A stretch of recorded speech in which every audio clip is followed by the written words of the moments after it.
হে viewers, আসসালামু আলাইকুম। আশা করছি সবাই ভালো আছেন। আমি যখন এই ভিডিওটা করছি তখন এখন সকাল ৬টা বাজে। আর আমি এখন আপলোড দিয়েছি মানে আপনারা এখন দেখতে পাচ্ছেন। সো এত সকাল সকাল আমি ভিডিওটা মেক করার কারণ কি? কজ সকালের যে সৌন্দর্যটা সেটা আসলে আমরা ম্যাক্সিমাম সময় উপভোগ করতে পারি না। কজ আমরা অনেকে ঘুমিয়ে থাকি। ঘুমাইতে শীতকালে এমনিতেই আমাদের ঘুম থেকে উঠতে লেট হয়। তো এত কথা না বাড়িয়ে আমরা সকালের সৌন্দর্যটা উপভোগ করি। আসলে কেমন হয় ফজরের নামাজের পরের সকালটা, তো দেখা যাক।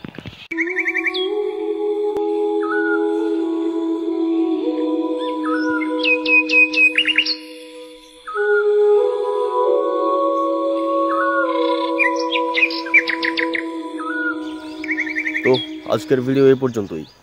সকলে ভালো থাকবেন। আল্লাহ হাফেজ।